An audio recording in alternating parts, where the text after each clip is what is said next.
경배 418장입니다.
할렐루야.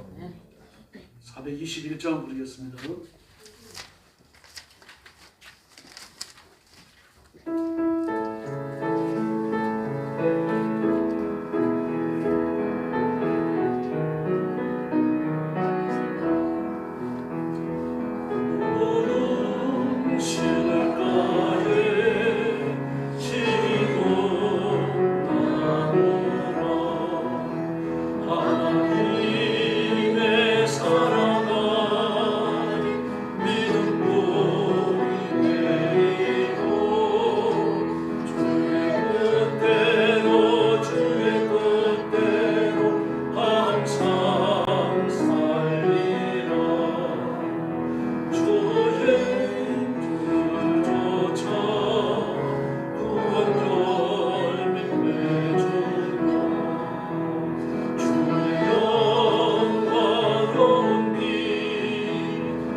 경배 433장입니다.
찬송가 333장 부르겠습니다.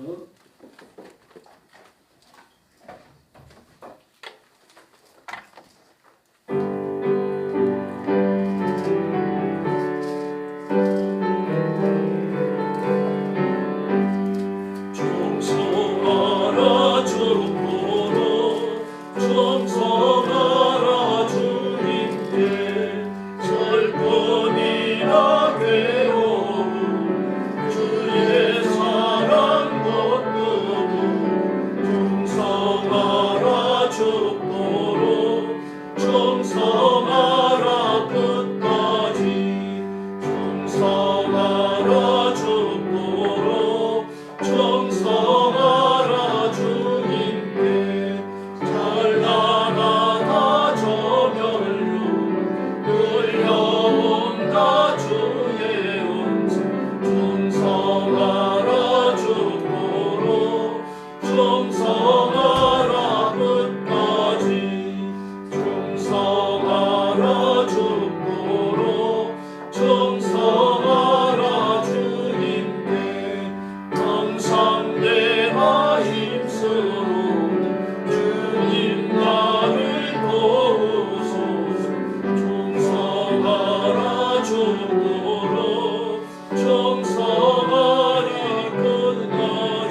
김윤순 권사님께서 기도해 주시겠습니다.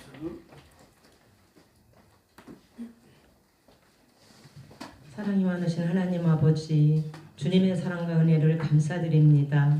오늘은 이렇게 종료주의를 지킬 수 있도록 은혜 주신 하나님 아버지, 주님의 참 사랑을 우리가 깨닫게 하여 주시옵시고, 하나님 아버지 예수 그리스도로 우리를 깨끗게 하신 하나님의 능력으로 우리가 살아감에 있어 늘 감사할 수 있도록 성령 하나님께서 함께하여 주시옵소서. 하나님 아버지, 우리가 늘 말씀 가운데 깨어서 하나님의 뜻에 따라 살아가야 될진데, 하나님 아버지 육신의 완악함이 하나님 우리 인생을 발목 잡을 때가 너무나 많은 것을 하나님 아버지 이 시간 고백하오니, 우리가 우리의 허물과 죄악을 그리스도의 보혈로 씻어 주시옵소서. 사랑이 많으신 하나님 아버지, 우리 교회 위에 함께 하심을 감사드립니다. 날마다 깨어 기도하게 하여 주시옵시고, 하나님 아버지 말씀과 기도로 깨어서 하나님 아버지가 우리가 이 세상 살아갈 때에 소금과 빛의 역할을 능히도 감당할 수 있는 능력 있는 우리 교회와 성도들이 되어줄 수 있도록 아버지 하나님 함께하여 주시옵소서. 주님 뜻 가운데 승리하는 삶을 우리가 늘 살아갈 수 있도록 하나님께서 함께하여 주시옵소서. 하나님 아버지 또한 우리 영광교회 모든 가정과 자녀들 위에 함께하여 주시옵소서. 지금은 세상의 능이 험악한 가운데 있사오니 우리가 거기에 흔들리지 않게 하여 주시옵시고, 믿음을 붙잡고 승리할 수 있도록 아버지께서 함께하여 주시옵소서.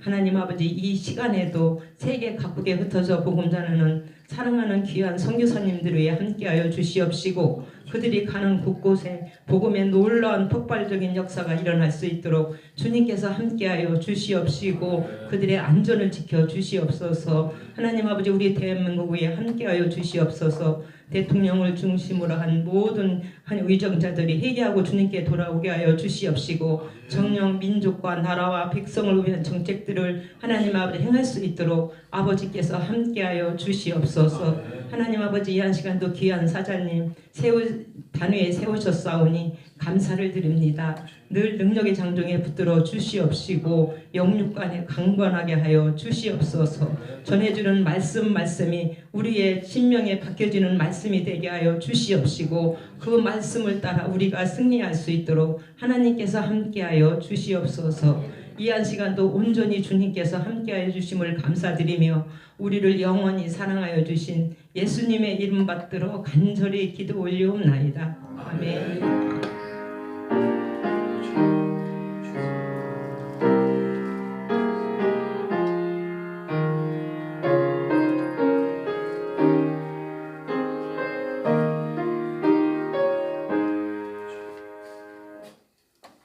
하나님 말씀 봉독하겠습니다. 베드로후서 3장 15절부터 18절까지입니다. 신약성경 388페이지입니다.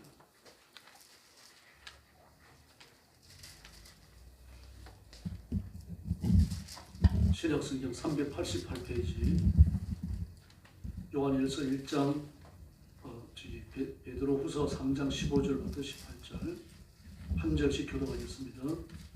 또 우리 주의 오래 참으심이 구원이 될 줄로 여기라. 우리가 사랑하는 형제 바울도 그 받은 지혜대로 너희에게 이같이 썼고, 또 그 모든 일대로 너희를 권하시되 그중에 알기 어려운 것이 있으니 무식한 자들과 지식 못한 자들이 다른 성령과 같이 그것도 억지로 풀다가 스스로 멸망에 이르느니라. 그러므로 사랑하는 자들아, 너희가 이것을 미리 알았은즉 무법한 자들의 미혹에 이끌려 너희가 굳센 데서 떨어질까 삼가라. 마지막 절 같이 봅니다. 오직 우리 주 곧 구주 예수 그리스도의 은혜를 아는 지식에서 자라라. 영광이 이제와 영원한 날까지 그에게 있을지어다. 아멘. 본문을 가지고 성경을 읽을 때라는 제목으로 말씀을 나누겠습니다. 베드로 사도는 성경 베드로 전후서를 끝맺으면서 간곡히 부탁하는 게 두 가지입니다. 하나는 하나님 앞에 복종하고 진리의 말씀대로 살고 하나님 편에 서서 자신을 성별하라는 교훈입니다. 이게 성별해야 할 이유는 종말의 징조를 분별하고 예수님이 오시는 재림을 대비하기 위해서입니다. 다시 말해서 우리가 재림하시는 예수님의 영화로움과 같은 수준이 되어야 하니까 너희 자신을 구별하라는 교훈입니다. 그래서 베드로 전후서와 요한 1서에 예수님의 재림에 관한 교훈이 충축되어져서 나타납니다. 그리고 또 하나는 오늘 본문에 나오는 것처럼 성경을 억지로 풀지 말라는 겁니다. 성경을 억지로 풀지 말라. 이 교훈을 오늘 다루려고 이렇게 합니다. 성경을 억지로 푸는 사람들이 적지 않습니다. 설교하는 사람들이 주로 하는 실수인데 성경을 좌우로 속에서 보지 않고 열정이 이끌리기 때문에 이제 그걸 좀 조심해야 되거든요. 지금 이제 세상 떠나셨는데 그 한국 교회 대단히 유명한 설교자로 이렇게 존경을 받던 분이 있어요. 근데 그분 설교 중에 특별히 이렇게 은혜롭다고 생각되는 그런 설교들을 이렇게 인터넷에 소개를 했더라고요. 그 중에 하나를 클릭해가지고 듣다가 좀 내심 놀랐어요. 그분이 아마 그 은퇴를 65세에 하셨어요. 근데 그때쯤 아마 하신 설교 같아요. 내가 지금까지 설교를 해오면서 구원에 대해서 잘못 가르쳤다 그러더라고요. 그래서 구원에 대해서 잘못 가르쳐서 큰일 났잖아요. 왜 이런 설교를 하실까 싶어가지고 좀 더 들어봤죠. 그랬더니 지금까지 나는 구원을 예수 믿고 천국 가는 거로만 가르쳤다. 그게 잘못됐다. 구원이라고 하는 것은 예수 믿고 하나님을 닮는 거다. 예수님을 닮는 거다. 그게 구원인데 내가 구원을 잘못 가르쳤다. 그러더라고요. 어떤 시각에서 봤느냐 이제 그게 문제고 또 어디를 강조했느냐 그게 문제입니다만 그러나 예수 믿고 천국에 간다라고 하는 게 잘못된 게 아니잖아요. 그게 없으면 뭐가 유익이 있습니까? 의미를 가질 수 있나요? 여러분 지금도 저는 그래요. 지난번에 제가 말씀드렸죠. 아마 작년이라고 얘기하시는데 목사님 이렇게 모여서 얘기를 하다가 최 목사는 왜 예수 믿어 그러더라고요. 난 천국 가려고 믿어 그랬더니 막 손가락질을 하면서 아직도 그 수준이야 그러더라고요. 저는 결코 그렇게 생각하지 않습니다. 내가 죄를 용서받고 하나님의 자녀가 되고 천국에 가는 건 즉각 이루어지는 거죠. 신앙을 고백하는 그 순간 바로 이루어지는 겁니다. 오늘 낮에 생각했던 것처럼요. 예수님과 같이 십자가에 못 박혔던 두 강도가 그 마태복음 27장에 보면 동시에 예수님을 조롱하고 욕하고 거부해요. 둘이 한꺼번에요. 근데 어느 순간에 도달하니까 한 사람이 변한가 변해요. 변하면서 자기 친구를 향해서 이 사람아 우리는 십자가에 못 박힐 죄가 있지만 이 선생님은 무슨 죄가 있는가? 얼마나 선하신가? 그리고 예수님을 향하여 선생님 당신의 나라 임할 때에 저를 기억해 주십시오. 그래요. 그때 예수님이 그러냐 잘했다 알겠다. 오늘 내가 나와 함께 낙원에 있으리라. 그리고 그가 십자가 형벌을 끝내고 눈 뜰 때 천국이 얻는 줄로 믿습니다. 이게 구원이에요. 그게 잘못됐다고 말하면 됩니까, 여러분? 그러니까 예수는 끝까지 거절했던 사람은 한 사람은 구원받았지만 한 사람은 자기의 죄를 짊어지고 지옥의 파멸에 떨어지는 거죠. 그 십자가에서 구원받은 그 사람은요 하나님 앞에 순종할 기회가 없었어요. 거룩한 상급을 쌓을 기회도 없었고요. 죄와 싸울 기회도 없었어요. 구원은 그렇게 즉각적입니다. 영적 세계에서 일어나는 거죠. 그러나 구원은 점진적인 부분이 있어요. 이건 그 목사님이 얘기하셨던 것처럼 예수 그리스도의 장성한 분량에 도달하는 겁니다. 마침내 예수 그리스도의 모습을 이루어야 되는 거죠. 그러므로 우리가 예수 믿고 거듭나서 살아있다고 하면 끝까지 죄와 싸우면서 거룩한 삶을 확보해 나가야 됩니다. 오늘 난예배 때 우리가 여러 번 그려버린 걸쳐가지고 강조했었죠. 그럼 그게 없다고 구원받지 못하는 겁니까? 고린도전서를 보십시오. 여러분 가서 지도를 펴시고요. 그 에게해 쪽이에요. 에게해 쪽 아래쪽으로 쭉 보시면은 거기가 그리스의 제일 아랫부분이거든요. 그리스 아랫부분에 보면은 이렇게 약간 파여진 데가 있고 둘로 나누어진 것처럼 된 데가 있습니다. 그리고 오른쪽에 아테네가 있고 왼쪽에 고린도가 있어요. 그 둘 사이의 간격은요 아마 한 60-70km 정도 될 겁니다. 얼마 안 돼요. 그래서 고린도는 아테네의 영향을 100% 받는 도시입니다. 아테네가 어떤 곳입니까? 그리스 로마 신화의 중심지잖아요. 그래서 고린도는 그 아프로디테가 주신이에요. 고린도 사람들을 섬기는 주신이에요. 그리고 아프로디테를 섬기는 사제는 전부 창녀입니다. 100% 다 여자고요. 그 창녀들 이름이 적게는 200명 또는 2000명까지 기록된 문서가 지금 남아있다 그래요. 그 자료에 따라 가지고 다르더라고요. 그렇게. 그래서 그 여자들이 창녀거든요. 아프로디테가 주신입니다. 우리가 불교를 가지고 유교를 가졌던 것처럼 고린도 사람들은 아프로디테를 섬겼어요. 에베소 사람들은 아데미를 섬겼잖아요. 그런데 고린도 사람들은 아프로디테예요. 비너스예요. 미의 여신이라고 그랬죠. 엄나라에 짝이 없습니다. 아주 더러워요. 그리스 로마 신화 보면 알잖아요. 더럽습니다. 아주 방탕하고 엄나라하고 더럽고요. 그 여자 사제들이 전부 창녀였다니까요. 그걸 누가 찾아오겠습니까? 그 정치적 실권을 가지고 사회적인 지위를 가지고 돈 많은 부자들 많이 공부한 그 헬라 철학, 헬라 신화에서 나온 거니까 헬라 철학을 공부한 사람들이 찾아올 거 아닙니까? 학자들이요. 그들과 잠자리를 함께하고 술을 나누고 교분을 나누면서 그들 손에 착각하는 거 아니에요. 여자들 중에서도요. 아주 리더십이 뛰어난 사람들이 하나둘이 아닙니다. 여러분. 우리나라 그 조선의 그 여자들이 말입니다. 유교에 성대하게 학살될 것 같은 그런 분위기에서도 남자를 휘어잡는 여자가 궁굴에 있었고 사회에 있었고 다 있었잖아요. 더구나 아프로디테를 주신으로 섬기는 그런 나라인데 그 고린도가 어떻게 했습니까, 여러분? 그러니까 남자를 좌지우지하는 거죠. 고린도의 시장이라고 하더라도 사제 앞에서 꼼짝 못하는 거예요. 더구나 제사만 침례합니까? 그 전 세계를 쥐고 흔드는 거죠. 이런 여자들이 사회에 출연하게 되어지고 그러니까 중요한 것들을 좌지우지하는 겁니다. 정치판에 뛰어든 여자가 하나둘이었겠습니까? 더구나 그리스가 어떤 나라입니까, 여러분? 그리스는요. 민주주의를 하던 나라입니다. 신기해요. 민주주의를 툭 튀어나와가지고 왕에 의해가지고 중앙집권제가 행사되던 그런 시대에 민주주의를 했어요. 신기할 짝이 없습니다. 그 여성들의 권리도 신앙되어 있는 거죠. 요런 마인드를 가진 사람이 회심 없이 교회 안에 들어온 거예요. 교회 안에 들어오고 예수님의 진리와 만나다가 보니까 이게 내 인격을 변화시키는 살아있는 진리를 보는 게 아니라 하나의 철학적 견해, 종교적 견해로만 보는 거죠. 그러니까 남자를 좌지우지하던 이런 삶의 습관을 버리지 못하는 겁니다. 더구나 음란하고 더럽고 7기명을 범하는 이게 전부 다 이걸 다 버리지 못하는 거예요. 그런 생활을 쭉 해왔고 그것이 사회 체계 속에 시스템 속에 들어가지 아예 정착이 돼버린 거 아니에요.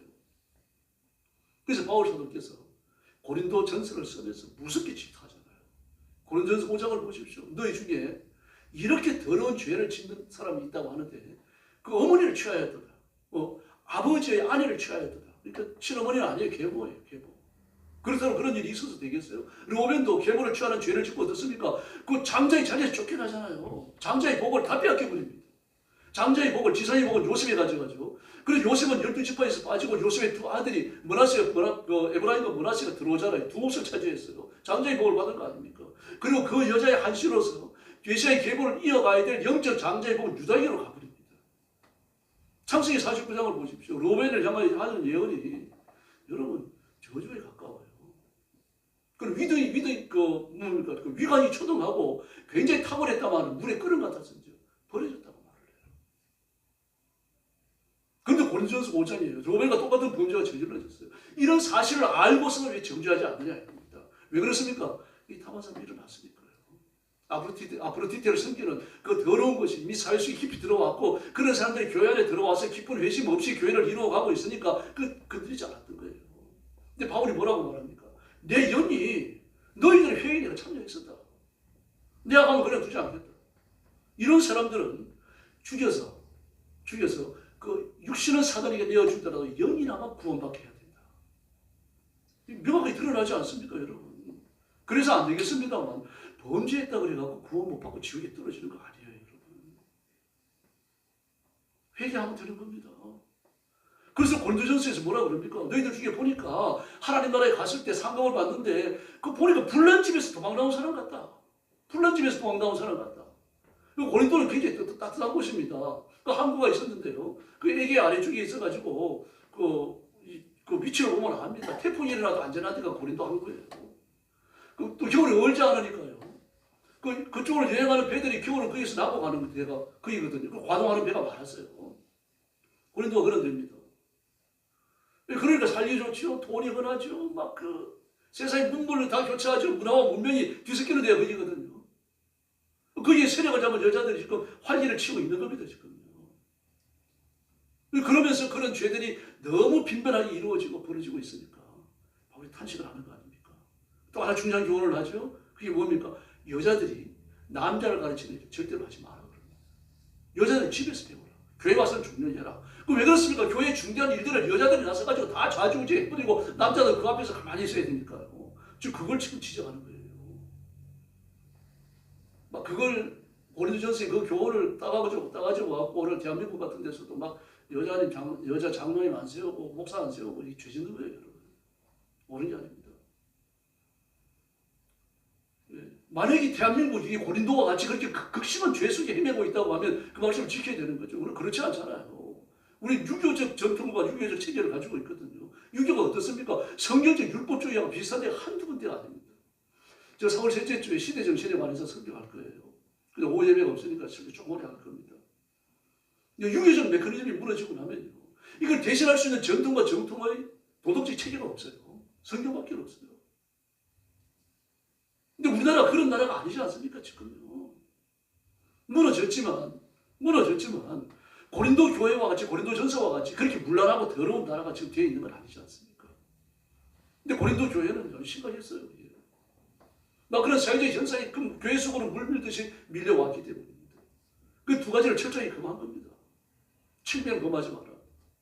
이런 자들은 벌을 내리라. 공개적으로 벌을 내리라. 알려지지 않은 죄라고 하면은 개인적으로 검열하고 개인적으로 그 회개하게 해야 되겠지만 알려진 죄는 교회가 공식적으로 다루라. 그리고 회개하지 않으면 쫓아내라고 말을 합니다. 무섭게 말을 해요. 이 고린도 교회입니다, 여러분. 예. 지금 베드로 사도께서 이런 걸 전부 다 염두에 두는 겁니다. 이런 걸 염두에 두면서 우리에게 요구하는 게 뭡니까? 두 가지예요. 자신을 구별해라.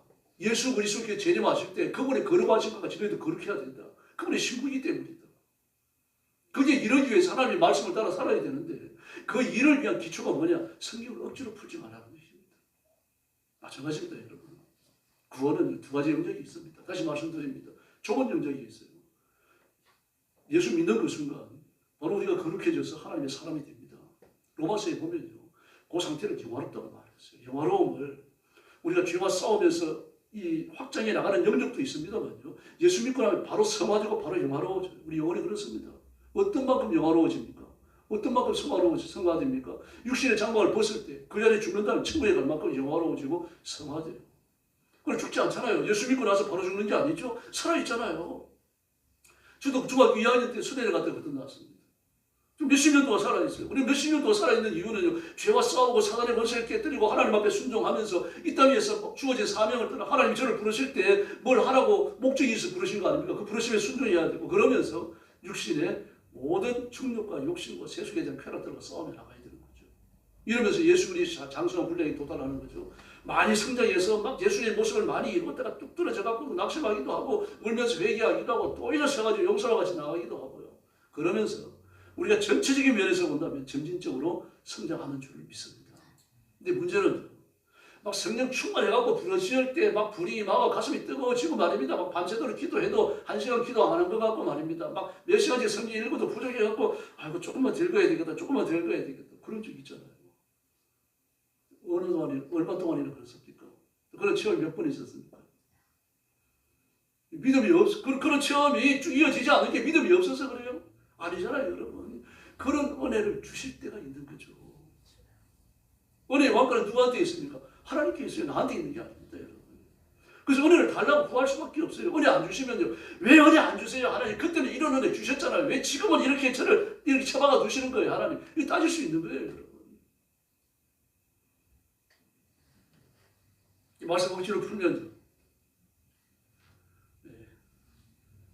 이단이 되기가 쉬워집니다. 이단은 성경을 억지로 풀어요. 왜 그렇습니까? 말씀의 지지를 얻어갖고 자기가 굉장한 능력을 가진 예수든지 성령이든지 또 하나님의 대리자가 되어야 하니까요. 그래도 뭐 자기를 예수다 성령이다 그러기는 하는데 하나님이라 그러지는 않더라고요. 그런 이단도 있어서 그럽니다. 어쨌든 하나님의 대리자가 되는 거죠. 문선명이 같은 경우도 뭐라 그럽니까? 예수는 실패했는데 나는 성공했다. 난 하나님 둘째 아들이다. 예수는 첫째 아들이고 첫째 아들이 실패해서 둘째 아들이 내가 왔다. 야, 그런데 다 하면 하고요. 막 목사님들이 성도들 이끌고 교회처럼 넘어가고 그랬어요. 저 형님이 그 강원도 춘천에서 산 하나 넘어가면은 오암리 전에 있는데 거기서 목회를 하셨는데 그 지역에 그렇게 넘어간 교회들이 있어요. 그리고 천주교회가 아니고 그 문선명이가요. 그리고 시골 교회 땅덩어리 교회 채로 사들였는데 한두 군데가 아니었습니다. 그 넘어가 버리는 거예요. 마귀가 가만히 역사하는 겁니다. 그 미호제 얘기잖아요. 요한 1서에 나오는 것처럼 미호제 영이 역사하면 사람의 지성이 무너져요. 그래가지고 분별을 못하는 겁니다. 제가 이 씨앗 속임에 대해서 소개해 드릴게요. 씨앗 속임이 이제 복귀를 회복해 나가는 거거든요. 무슨 말인가 하면 아담과 하와의 범죄. 이게 사실은 아담과 하와의 범죄가 아니고 뱀과 하와의 범죄라고 본 겁니다. 제가 말씀드렸죠. 한두 번 말씀드린 게 아니고 아마 몇 번 말씀드렸을 겁니다. 그 범죄의 실체는 뭘로 봅니까? 이 하와가 선악과를 따먹었다. 선악과는 선악과가 아니라 뱀이다. 뱀인데 따먹었다는 말을요. 유치하게 짜지면 속어입니다만 잠자리를 같이 했다는 그런 뜻으로 보는 겁니다. 성경이 그런 말을 썼겠어요. 그렇게 속어를요. 근데 무슨면이 그렇게 해석을 했고 그 토일교 사람들은 전부 다 그걸 다 받아들입니다. 잠자리를 같이 했다고 보는 거예요. 그래서 하와가 뱀의 피를 받아들였고 피가 썩었다, 피가 더러워졌다, 피를 깨끗하게 해야 되는데 예수님이 이 땅에 와가지고 피를 깨끗하게 할 수 있는 기회가 있었다가 막다라 마리아다. 그런데 그 기회를 저버렸기 때문에 그 실패한 메시아하고 천국으로 불려갔다. 근데 내가 두 번째 아들로서 와가지고 나는 피를 깨끗하게 했다. 그게 한학자예요. 그래가지고 내 피가 깨끗해졌고 한학자의 피가 깨끗해졌기 때문에 이게 탄감복귀 논리입니다. 또 씨앗 속임이라고 그래요. 내 피를 받은 자, 한학자의 피를 받은 자들은 다시 피가 더러운 사람들과 결혼을 해가지고 깨끗한 피를 계속하게 퍼쳐나가야 된다는 얘기입니다. 이걸 하는 큰 의식이 뭡니까? 희망의 대항력, 합동 결혼식입니다. 그러므로 자기 배우자를 자기가 못 정해요. 이미 결혼해 있는 사람도 강제로 이혼해야 됩니다. 이혼하고 돌아가지고 문수명이가 짝지어주는 남자가 만나야 돼요. 그 중에 하나는 깨끗한 사람이에요. 피가 깨끗한 사람. 씨앗을 속이는 거죠. 더러운 씨앗을 깨끗한 씨앗으로 대신하는 겁니다. 혈통복귀, 씨앗 속임이라고 그렇게 말을 합니다. 누구를 속인다는지는 모르겠어요. 근데 그런 식으로 해석을 합니다. 네, 그리고 그 복귀의식을 행하거든요. 합동결혼식을 합니다. 그래 막 여자가 남자 엉덩이를 폰을 때리고 뭐 동쪽을 향해서 절을 또 하고 그런 다음에 또 이제 성주식이라고 해가지고요. 그 문선명이 주는 포도주를 마셔야 됩니다. 그게 문선명이 피하고 또 뭐가 들어있다 그래야 뭔지 모르겠습니다. 근데 이게 철저하게 숨겨져 있어요. 밀교입니다. 그래서 숨겨져 있어요. 완전히 심정적으로 동화가 되어지고 충성이 맹세되어지고 이런 사람만 그 교리를 배우고 합동 결혼식에 참여할 수 있는 겁니다. 아무나 들어가는 거 아니에요. 토일교인이 되기 위해서 첫 번째 들어가면요. 그냥 빙빙 겉돌입니다. 겉돌면서 이 심정적으로 마음적으로 완전히 굴복되는지 그것을 쭉 살피는 겁니다. 그런 다음에 한 단계 더 들어가고 또 한 단계 더 들어갑니다. 그래서 아주 깊어진 사람들, 다시 말해서 3단계에 들어간 사람들만 모이는 예배 의식이 따로 있어요. 이건 아무나 못 들어가요. 근데 그렇게 성주식에 참여를 하고 합동기식에 참여하려고 하면은 돈을 내야 됩니다. 그냥 안 돼요. 이 과정에서 재산을 정리해가지고 들어가기도 해요. 그게 개토공동체죠. 아주 타락하고 더럽습니다. 7계명이죠. 현대적 탈을 쓰고 7계명이 아니라 바알 종교가 현대적 탈을 쓰고 들어가 있는 거예요. 바알 종교처럼 더럽지는 않습니다. 비슷해요. 현대적 문명화된 의식이 이렇게 간파라지 되어 있을 뿐이죠. 열어보면 별 다를 게 없어요. 더럽습니다. 그래서 그들이 그 의식을 거치면서 피가 깨끗해지고 의로워져가지고 이제 영생을 얻는다라고 얘기하는 거죠. 그 문선명이는 참 아버지고 한학자는 참 어머니예요. 그 문선명이는 자기가 하나님이라고 그러지 않았지만 참 아버지라는 말을 통해서 하나님이라고 선포되는 거죠. 한학자는요 하나님 어머니가 되는 겁니다. 하나님의 아내, 하나님 어머니가 되는 거죠. 하나님 아버지, 하나님 어머니 이렇게 되는 겁니다. 이 전부 다 토일교인들은 한학자와 이 문선명의 자녀가 되는 겁니다. 원리를 이해하셔야 돼요. 한학자와 문선명의 피가 깨끗한데 한학자를 취해가지고 한학자의 피가 깨끗해지고 이 둘을 통해가지고 태어나는 사람들 다 깨끗해지는데 그게 전부 다 이 더러운 7계명을 범하는 잠자리를 갖추는 형식으로 이루어지는 겁니다. 이 혈통복귀, 씨앗속입니다.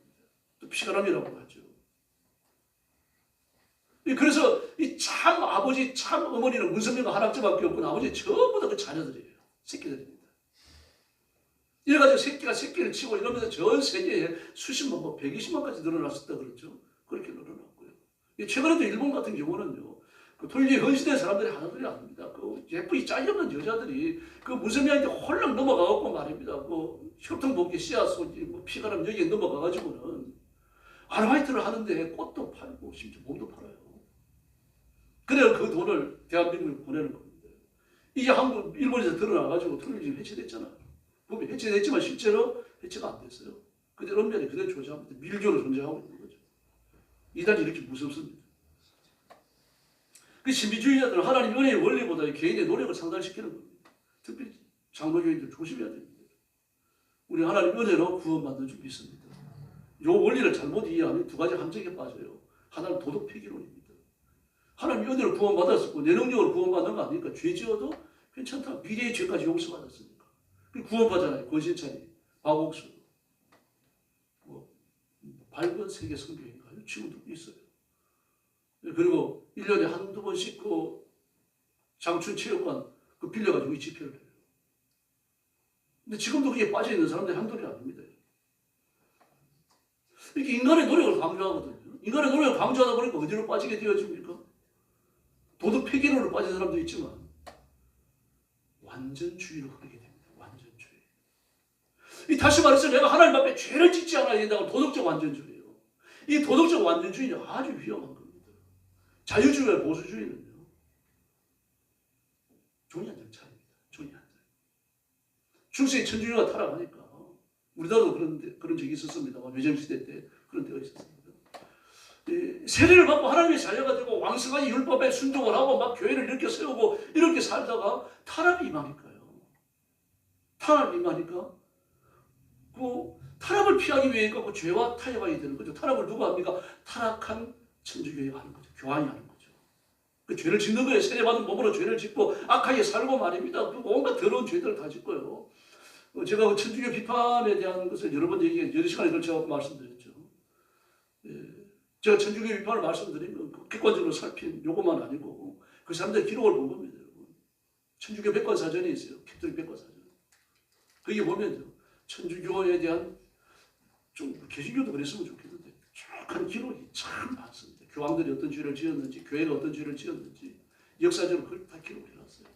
그런 죄에 참여하니까 그 죄를 짓지 말아야 되는데 그런 죄에 참여를 하니까 마음이 불철을 싫은 거죠. 그래서 이 사람들이 빠져나와가지고 신비공동체를 세웁니다. 근데 세속사회와 단절이 되는 거죠. 세속사회와 단절이 되니까 자기들끼리 학교를 세우고 자기들끼리 공장을 세우고 옷을 해입고 신발을 신고 막 이런 아이들을 가르치면서 이 집단 공동체가 되는 거예요. 좋죠. 막 열정적으로 막 뜨겁게 찬송하고 기도할 때 불이 임하고 말입니다. 말씀이 바로 해석되고 그러니까요. 근데 마귀가 그냥 들으니까 그 공동체, 신령한 공동체가 타락하기 시작하는데요. 첫 번째로 나타나는 폐해가 뭡니까? 책임을 범하는 거예요. 집단 혼란이 일어나기 시작해요. 무서운 범죄입니다. 그 신비주의자들 그 타락을 하면 희한하게 책임을 범해요. 마귀가 엄란합니다. 그렇게 해요. 근데 책임을 범하는 게 먼저 나타납니다. 그러면서 어디로 그럽니까? 우리는 완전하다. 죄를 지어도 괜찮다. 우리는 깨끗하다. 그러면서 도덕 폐기론을 흘러요. 거기서 누가 나오는가 하면 흉악한 자유주의가 나옵니다. 그 자유주의가 왜 나옵니까? 죄 짓는 사람들이 반대해가지고 성경적 신앙을 세운다는 열정에서 자유주의가 나옵니다. 우리나라도 그랬잖아요. 우리나라도 외정시대 때 막 생명을 걸고 믿음을 지키는 사람들이 있었어요.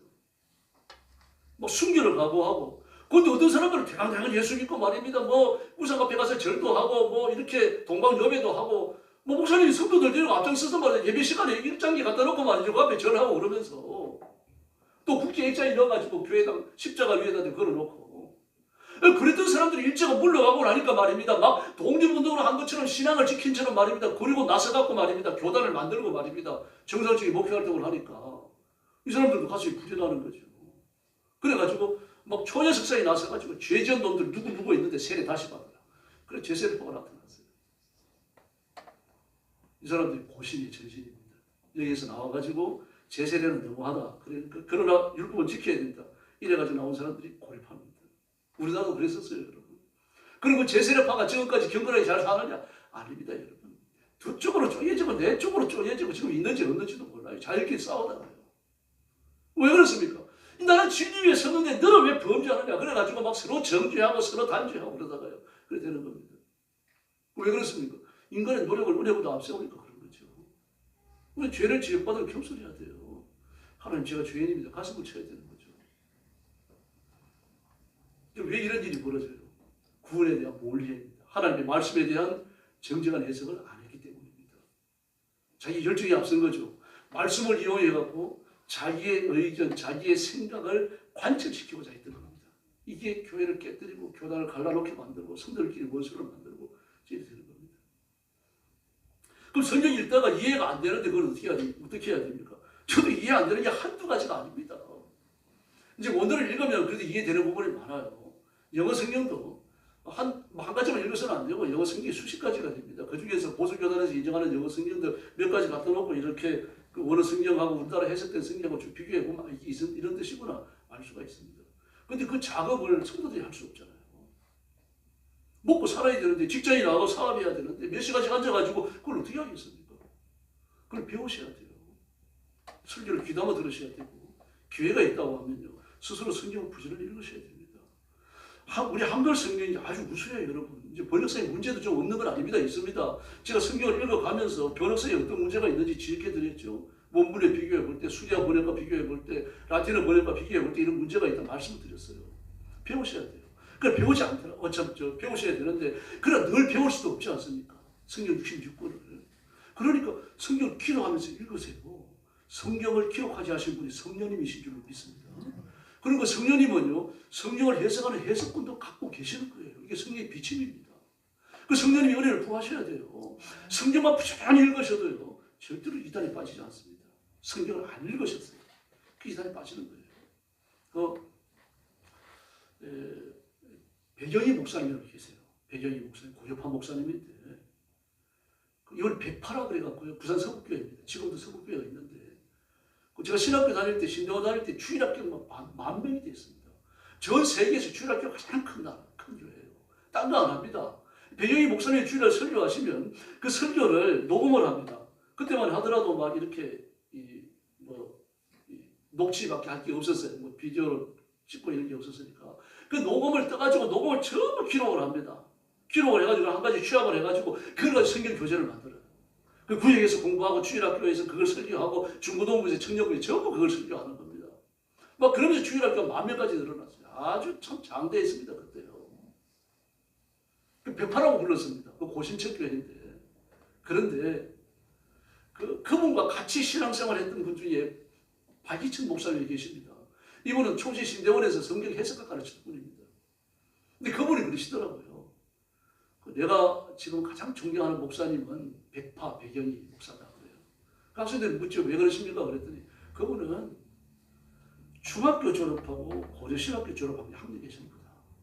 이분이 중학교를 졸업하고 나서 청년 때가 되어지니까 고등학교도 못 다닌 거예요. 마음이 열정이 나니까 성도들 모아갖고 예배를 드리다 보니 교회가 돼버린 거예요. 교회가 돼갖고 교회가 막 부쩍부쩍 자라나니까 고신에서 그냥 안 둔 거죠. 너 그러면은 중학교밖에 못 나왔지만 예과로 고신대에 입학을 해가지고 공부를 해라. 목사 안수를 주겠다.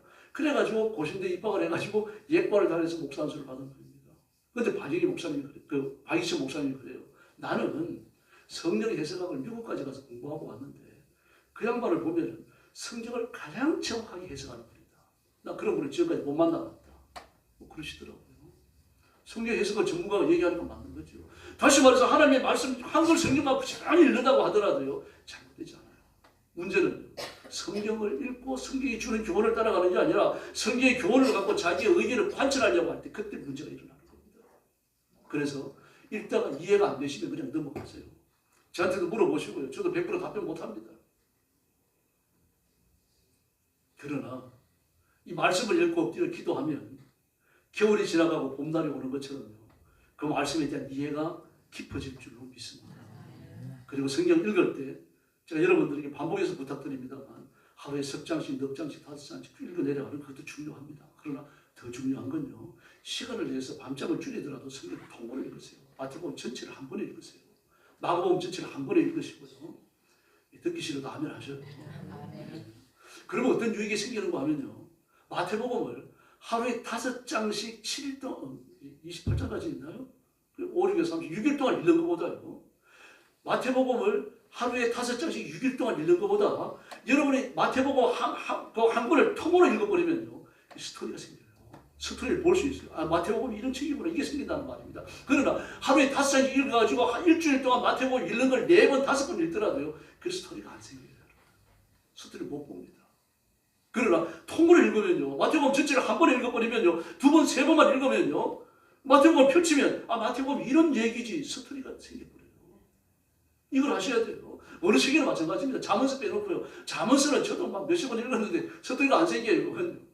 막 탈락다락이 끊어져 버립니다. 1장부터 7장까지 읽어도 괜찮아요. 스토리가 있어요. 근데 8장 가면서부터는요. 그래 탈락으로 잠언으로 끊어져 버립니다. 말 그대로. 근데 그것만 빼놓고요. 처음부터 스토리가 다 생깁니다. 이 시편도 마찬가지예요, 여러분. 뭐 전도서 말할 거 없고요. 아가씨도 말할 게 없습니다. 통으로 읽으세요. 창세기 같은 경우도 이게 뭐 49장이 50장인가 이렇게 되니까 한 번에 읽기 어렵잖아요. 그러니까 2번 정도에 나눠가지고 큰 마음 먹고 읽으셔요. 이렇게 읽으시면은 그 성경에 들어가 있는 스토리를 볼 수 있어요. 그럼 아 하나님이 이런 말씀을 이렇게 교훈으로 주시는구나. 이 가슴에 남는 거예요. 그거 붙들고 기도하셔요. 죄를 때릴 때는 미루지 마시고요. 그 자리에서 무릎 꿇고 기도하시고요. 그리고 길 지나가도 말씀이 떠오를 때가 있습니다. 떠오르면 그냥 지나가지 마세요. 그 말씀이 어떤 내 마음을 감각시킬 거 아닙니까? 마음을 감각시키는 거 성령이 하시는 거예요. 그 자리에서 회개하셔요. 아니 뭘 달라고 강구를 하시고 지나가면서 눈 뜨고 기도하십시오. 정 못하면 주변에 화장실에 들어가서 병이 깔고 하고 기도하시든지요. 그걸 놓치지 마세요. 말씀은 인간이 기록한 겁니다. 1600년에 걸쳐갖고 36명이 저를 기록했어요. 근데 놀라운 사실은 핵심 주제가 조금도 흐트러지지 않는다는 겁니다. 그래서 이스라엘은요, 유대인들에게 신약을 못 읽게 하려고 필사적입니다. 저는 성지순례 못했습니다만, 유대의 이스라엘의 성지순례를 가지고 호텔에 들어가면 호텔에 성경책이 없답니다. 들어오는 사람들이 신약을 읽을까 봐요. 구약을 아는 사람이 신약을 읽으면 뒤집어치기가 쉽다 그래요. 마태복음을 읽으면서 박수를 치는 거죠. 아, 이게 레위기에 나와 있구나. 아, 이게 그 아가서에서 말한 교훈이구나. 이렇게 되는 거죠. 이러면서 예수님이 십자가 발견하게 되는 거죠. 국가 차원에서 이걸 막으려고 발버둥 친다는 겁니다. 말씀은요, 오랜 세월에 걸쳐서 여러 명의 인간이 기록했지만 살아계신 하나님의 말씀이신 줄로 믿습니다. 그 말씀을 인간이 기록할 때 아무런 오류가 없도록 보호하고 지키신 분이 누굽니까? 성령님이시죠. 성령님이 하신 겁니다. 우리가 베드로전서 강의를 해왔습니다만요.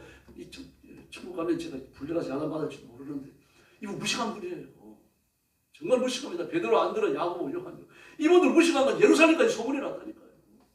막 대제사장들까지 저 무식한 놈이 말을 저렇게 잘하니 놀랄 정도로 그랬어요. 근데 베드로전서를 보세요, 여러분. 이 시대 정신에 대해서 설교할 때 제가 가지고 오겠습니다. 물질 영어설이 나와요, 베드로전서에. 물질 영어설은 헬라 철학 아닙니까? 헬라 철학에서 물질 영어설을 갖고 나오니까 아주 말도 못하게 입을 막아버립니다. 너희가 하나님이 이 세상을 지으셨습니다. 하나님께서 이 세상을 지었으니까 세상의 주인이시라는 얘기입니다. 그래서 이 세상을 물로 한번 멸망시키셨고 소돔과 고모라도 불로 멸망시키셨는데 이 세상을 한 번 더 멸망시킵니다. 하나님이 지으신 것을 주인이신 하나님이 멸망시키는데 무슨 말이 많으냐. 앞으로 불로 멸망시키기 위해 또 준비됩니다. 그랬더니 아무도 살려주지 못해요. 입을 막아버립니다. 뭐든지 연구하면요, 철학적 질문을 던지게 되어 있습니다. 그래서 저는 생명과학을 연구하는 사람들이 제일 많이 그렇습니다. 인간의 노력과 인간의 계산으로 해결할 수 없는 그 실험을 통해 가지고 계산을 통해 가지고 이 가설이 증명이 돼야 되는데 증명이 안 되는 겁니다. 증명이 되더라도 이해가 안 되는 거예요. 마지막 순간에 갔습니다. 그런 철학적 질문이 나오는 거죠. 수도 수철학이라고 그러죠. 법도 법철학입니다. 모든 학문이든지요. 어떤 학문이든지 연구하고 하다가 보면 질문할 수 없는 현상이 도달해요. 그때 나오는 게 철학입니다. 그 철학으로 답변을 얻습니까? 못 얻어요, 여러분. 하나님의 말씀은 그에 대한 답변이 있는 줄 믿습니다. 하나님이 창조주이시니까요. 하나님이 그림에 대해서 뭘 말씀하셨습니까? 음악에 대해서 뭘 말씀하셨습니까? 그리고 예수 그리스도를 개인적으로 만난 사람, 하나님의 거룩한 영광이 도취된 사람은요, 훌륭한 음악이 나오고 거기서 그림이 나오잖아요. 세계를 뒤집어 놓는 음악이 나오고 미술품이 나오지 않습니까? 하나님은 온 세상의 주인이십니다. 저와 여러분의 인생을 한 손에 쥐고 계시는 줄로 믿습니다. 이분이 하신 말씀이 성경 말씀이에요. 이 말씀을 우리에게 전달해 주신 분은 천사일 수 있고 사람일 수 있지만 그러나 그 과정을 오류 없도록 보호하신 분은 성령님이십니다. 그리고 성령님은 성경의 원저자이셔요. 그러므로 말씀을 읽을 때도 성령님의 능력과 빛이 반드시 필요한 줄로 믿습니다. 머리로만 달려들면 안 됩니다, 여러분. 폴 틸리라고 하는 사람 제가 여러 번 말씀드렸죠. 유명한 사람이에요. 신신학을 연구하는 사람, 보수주의 신학을 연구하는 사람들이 폴 틸리를 지나갈 수 없습니다. 그걸 반드시 연구해야 돼요. 근데 그가 일평생에 걸려갖고 신학을 연구했습니다. 성경을 연구했어요. 성경 본문을요. 그리고 마지막에 결론처럼 하는 말이 뭡니까? 성경은 물 없는 은하요 타다라면 지팡이다. 타다라면 부식행이다. 하나님 은혜를 안 주시니까 성령님이 성경을 읽을 때 마음을 열어주지 아니하시니까 일생 동안 성경을 연구하고 거기밖에 도달하지 못하는 겁니다. 지금 돌아가셨습니다만 경량교회 이렇게 세운 그때만 하더라도 경량교회가 고시식이 제일 컸습니다. 서건태 목사님이요. 그분이 청년 시절에 학생 때 갔네, 학생 때. 그러니까 미쳐가지고 교회 나가는 사람, 자기 친구가 고등학생 때 갔습니다. 그래 가가지고 너 왜 교회를 나가냐 그러니까 우리 예수님에 대해서 얘기하고 그러니까 하루는 그 친구가 같이 이제 학교에서 나오다가 이 버스 타러 시간이 지나가 버리니까 버스를 탈 수가 없으니까 그 친구 집에 하루 종일 자게 됐어요. 자는데 그 친구 집에 이제 그 방을 한 칸 내주는데 막 한쪽에는 이제 쌀도 쌓아놓고 뭐 이런 방이에요. 근데 거기 들어가가지고 이렇게 누웠는데 보니까 가마떼기 밑에 뭐가 있는 겁니다. 그때 뭐 얼마나 호기심이 많을 때입니까? 그걸 읽어보니까 요한복음이라고 써놨어요. 세대 처음 보는 겁니다. 그걸 읽어도 도무지 이해가 안 돼요. 요한복음이 마태복음이에요. 마태복음에 써놓은 건데 쪽복음이에요. 이해가 안 돼요. 그 밤새 4번을 읽었어요. 그래도 모르겠어요. 그 신기해가지고 그 책을 달라고 그래 가져가서 또 읽었습니다.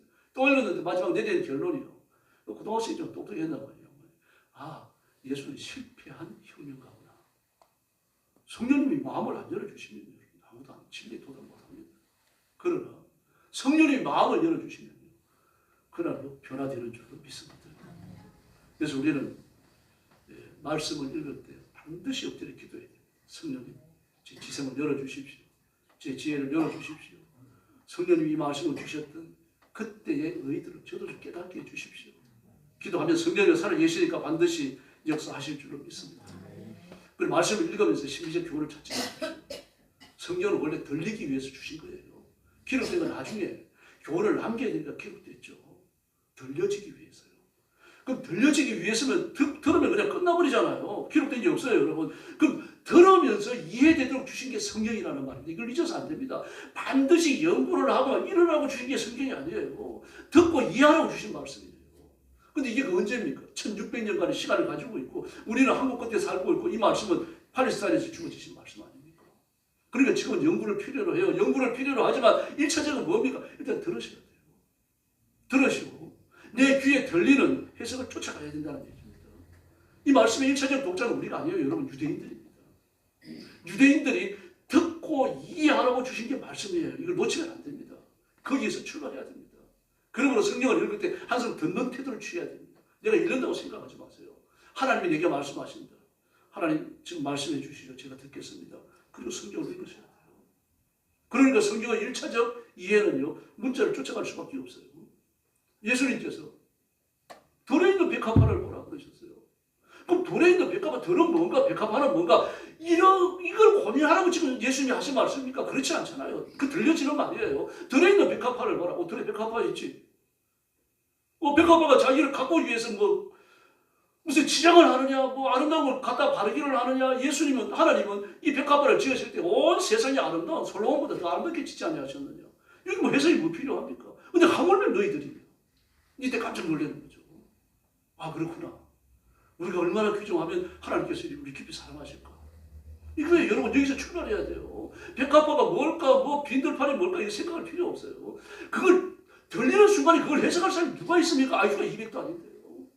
전부 다 무지런히 농사 짓는 사람도 속 키우는 사람도 몇 안 됐죠. 전부 목도리하고 먹고 살고 그 알리를 오수해가지고 구이자하고 먹고 사는 사람들인데 막 생각하고 공부하고 느끼고 막 깨닫고 이러라고 주신 말씀이 아니에요. 우리는 마찬가지입니다. 여러분. 거기서 출발하셔야 돼요. 깨닫고 연구하는 것은 시간이 많이 간격이 차이가 나고 지역도 차이가 나니까 여러분 그거는 전문가가 해야 됩니다. 어쩔 수 없습니다. 저도 막 챗GPT 생기고 막 재미나게 생기고 나가지고 성경 연구하는 게 재밌어요. 전에는 막 렉시콘도 막 갈대아나 아람어까지 막 몇 개씩 갖다 놓고 사실 컴퓨터는 한 대더라도 모니터랑 몇 대씩 세워놓고 이렇게 보면은 책 4개를 한꺼번에 보는 것 같은 그 효과를 줄 수도 있어요. 그 책상이 작으니까 그것도 못해요.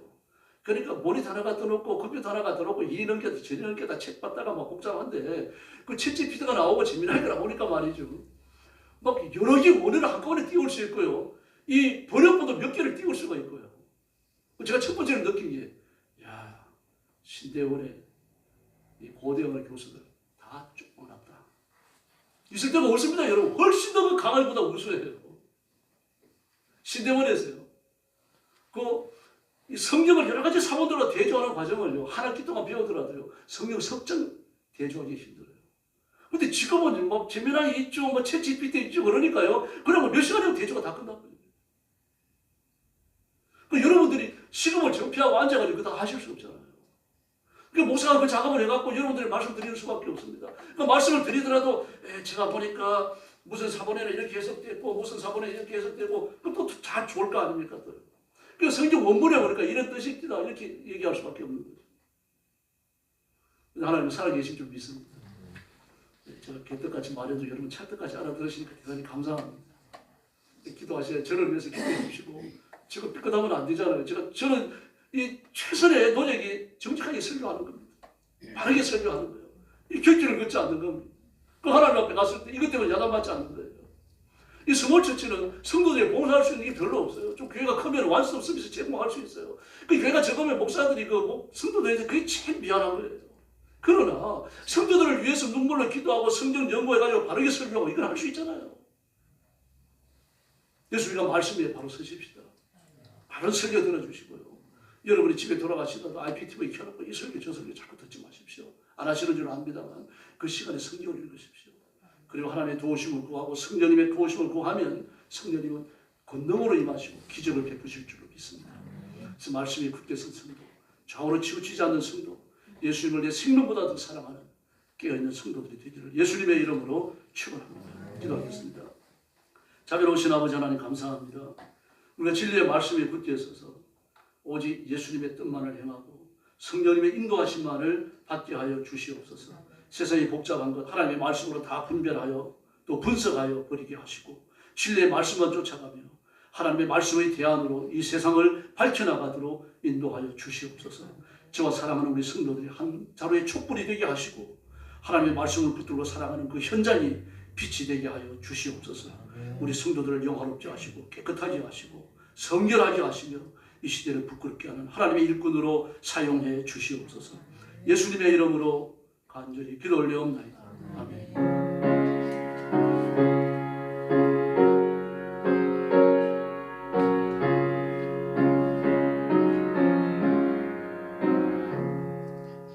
찬송가 200장 부르겠습니다. 달고 오면 가마서.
생명샘이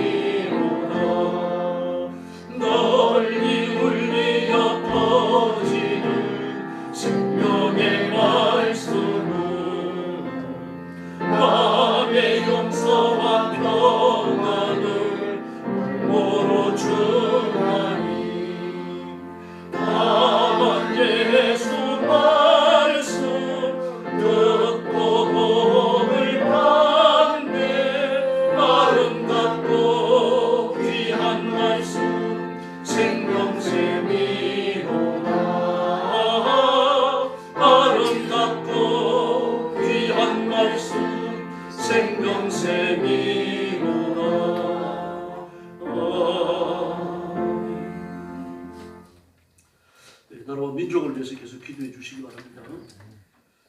우리가 잘나서 대한민국 나만이 공사는 안 되고 있는 거 아닙니다. 제가 이런 강조합니다. 하나님의 은혜 때문입니다. 그래서 한국 교회가 하나님 앞에 바로 서야 돼요. 지금 큰 시험팀이 오라고 생각합니다. 그래서 하나님 앞에 살 길을 열어달라고 구하시고 한국 교회가 깊이 회개하고 민족을 바른 길을 이끌도록 그렇게 기도해 주시기 바랍니다. 그래서 내일부터 총진군 시작합니다. 5일 동안 합니다. 예수님께서 고난주간에 하셨던 일들을 요일별로 쫓아가면서 묵상하려고 합니다. 이번에 처음 하는 설교는 아니고요. 지난번 했던 거 다시 합니다. 고난주간에 다룰 말씀이 기도나 가상칠언이나 또 예수님의 마지막 한 주간의 행적 이런 것이기 때문에 반복됩니다. 그 설교를 똑같이 하는 건 아니고요. 그리고 그 예배 순서 맡으신 분들은 제 뒤에 표 보시고 바꿔야 될 분들은 저한테 얘기하시거나 사모한테 얘기해서 바꾸도록 그렇게 해주시기 바랍니다. 이제 옆에 계신 분들하고 인사하시죠. 사랑합니다. 목사님 사랑합니다. 한 번 더 인사하시죠. 총중을 합시다. 축복합니다. 축복하겠습니다. 이제는 우리 구주 예수 그리스도의 은혜와 하나님 아버지의 극진하신 사랑과 성령님의 도우심과 인도하심과 교통하심이 말씀을 따라 승리하며 말씀의 깊은 은혜를 얻으며 말씀을 통하여 하나님의 의도를 깨닫고 전적으로 순복하기 원하는 사랑하는 모든 성도들 머리 위에 영원토록 함께 계실지어다. 아멘.